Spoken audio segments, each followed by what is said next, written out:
que Jesus entrega o Espírito,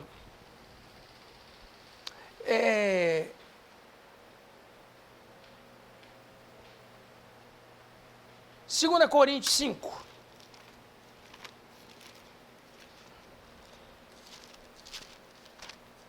Segunda Coríntios 5.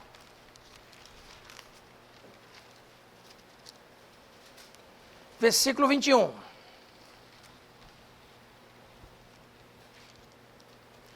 Para a gente entender por que essa morte tão horrorosa, tão trágica, tão violenta. Acho que a palavra mais expressiva por que essa morte tão violenta de Jesus? 5:21, 2 Coríntios. Quem vai ler? Aquele que não conheceu o pecado, o fez pecado por nós, para que nele fôssemos feitos justiça de Deus. Entendeu? Não conheceu o pecado, nunca vivenciou o pecado, mas foi feito o pecado por nós. Romanos 8:3. Aí a gente vai começar a entender que linguagem é essa que está em Romanos, que às vezes parece que confunde a gente, né? Dependendo da tradução, parece que embola a mente da gente. 8:3 de Romanos. Quem achar, lê para nós aí.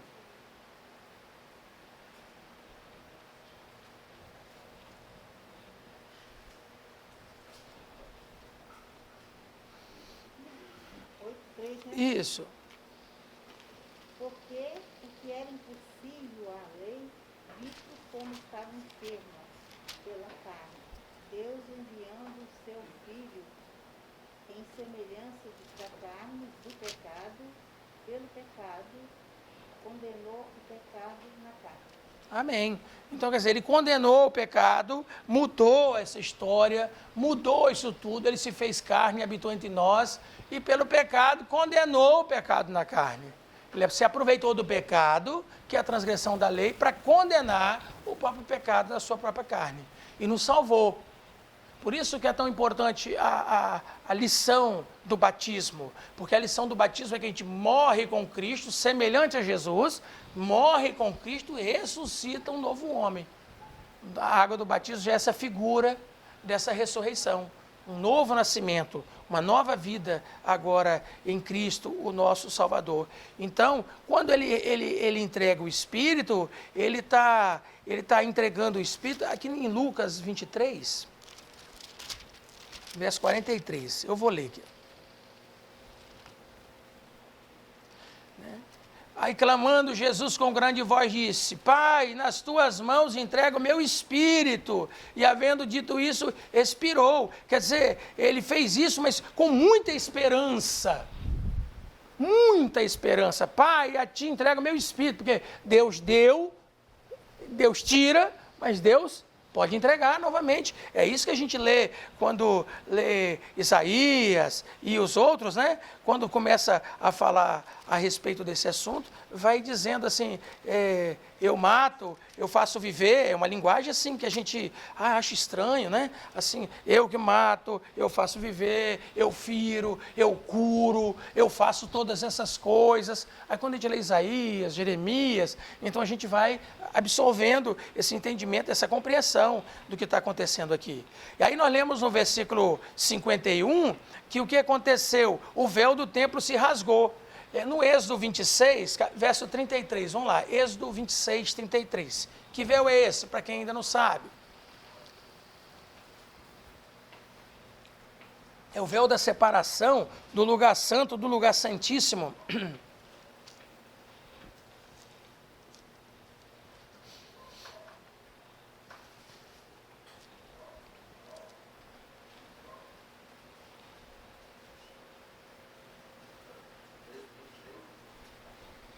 (26:33).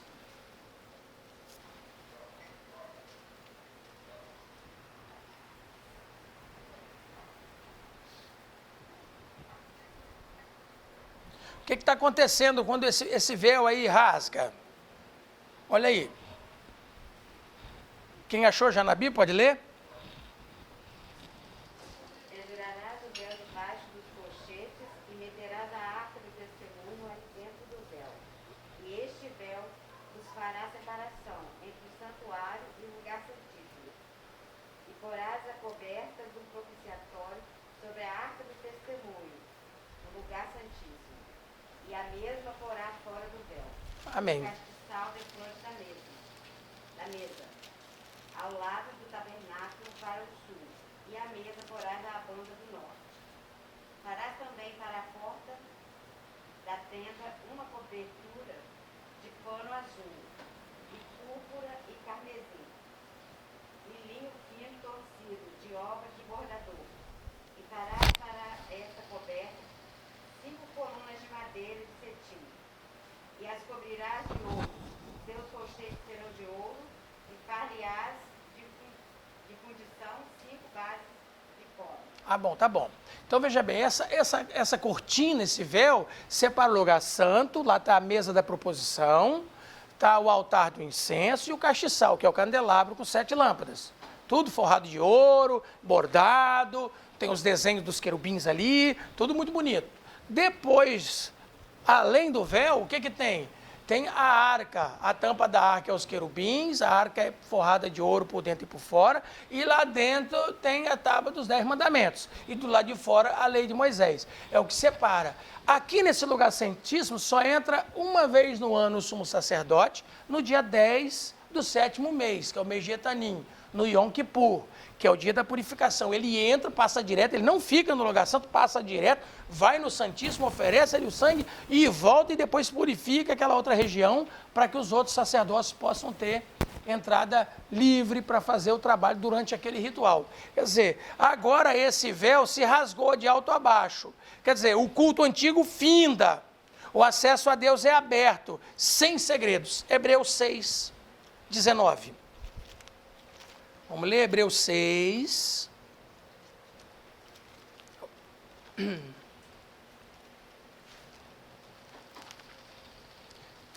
Seis, 19. Quem achar, pode ler.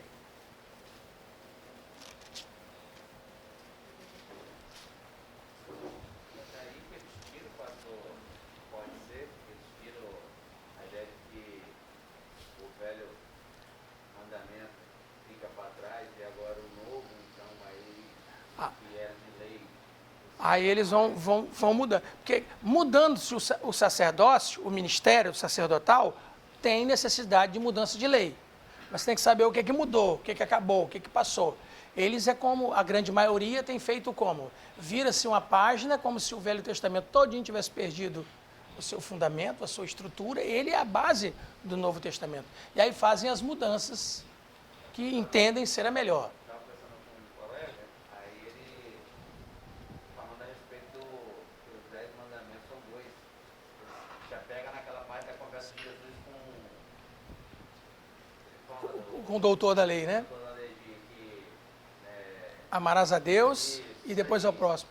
Como, se, Jesus é a nova lei e e não precisa se preocupar mais com nada. Exato. Então, quer dizer, eles preferem o resumo, né? Eles lidam com o resumo sem ver os detalhes do que está lá. Tudo bem, é honrar a Deus, amar a Deus, mas como? Aí tem os 4 primeiros mandamentos que diz como que se ama a aí eu Deus. falei com ele, mas esses 2, eu falei dele, que era resumo, eu falei, e ele está falando, endossando os 10 mandamentos. Exato. Né?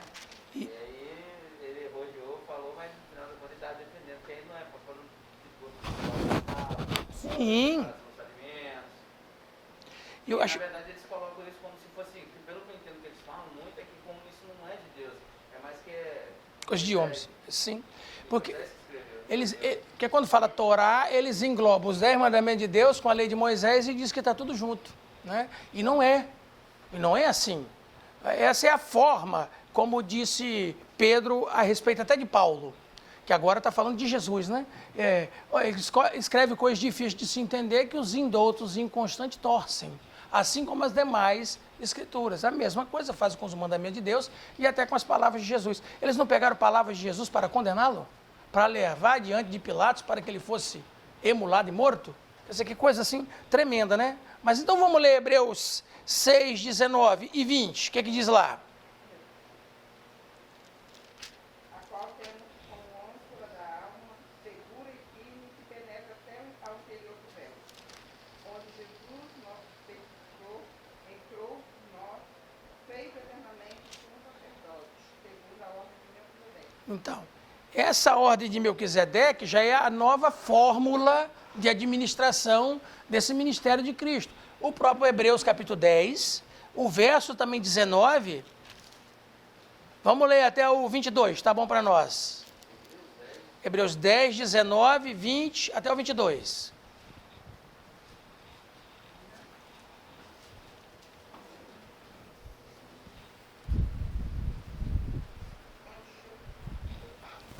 É 19, verso 19. Até o 22. Hebreus 6. Não, é 10. Hebreus capítulo 10. Você leu 6, 19. Agora é 10, 19. Até o 22.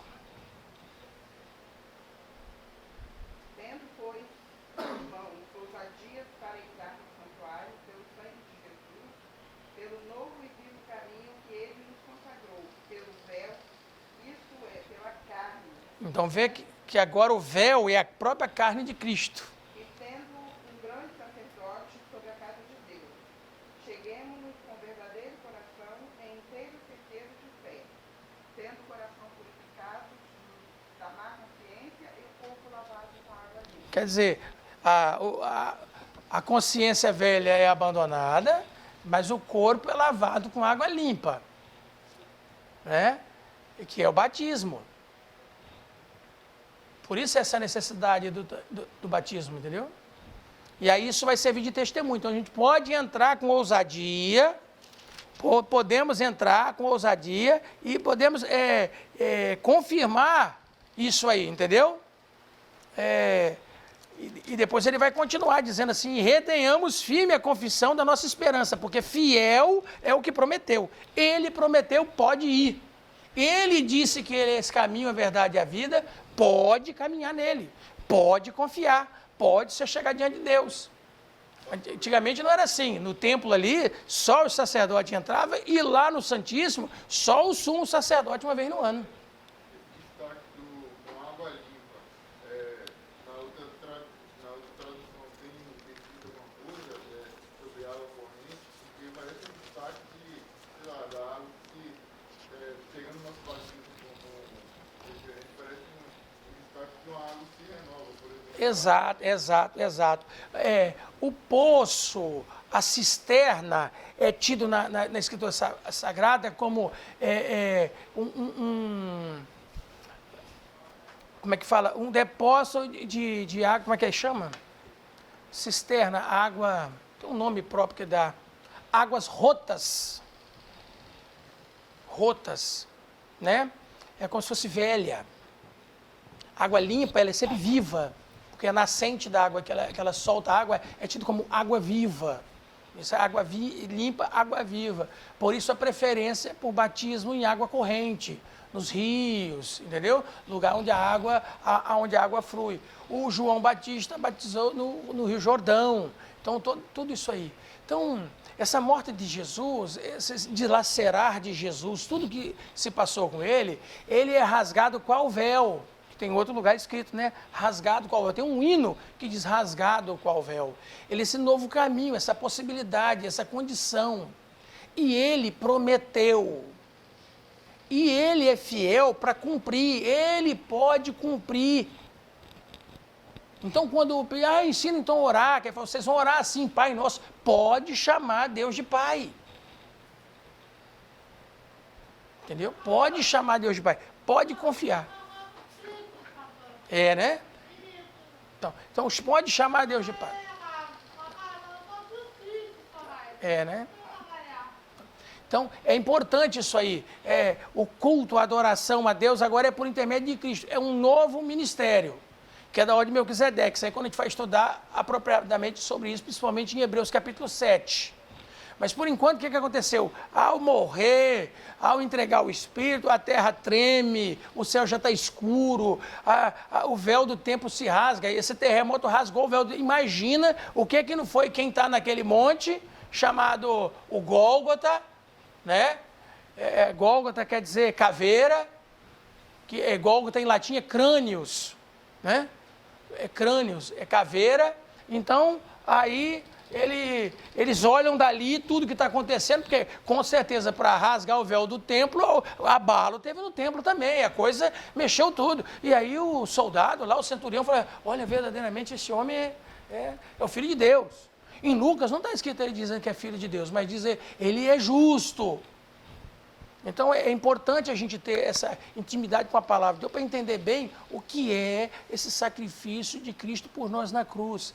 É uma abertura de um caminho onde eu e você podemos chegar diante do trono de Deus, que numa época só era permitido para levitas, da tribo de Levi, da casa de Arão, e da casa de Arão, só aquelas 24 famílias de 24 turmas que ficaram escolhidas para poder ministrar no santuário.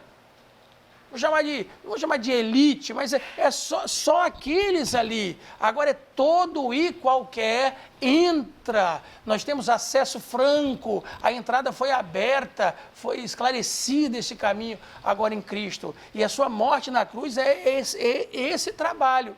E aí a sua própria morte, a morte de Cristo, trouxe imediatamente para aqueles que estavam lá na sua época mortos, enterrados, espírito vivificante.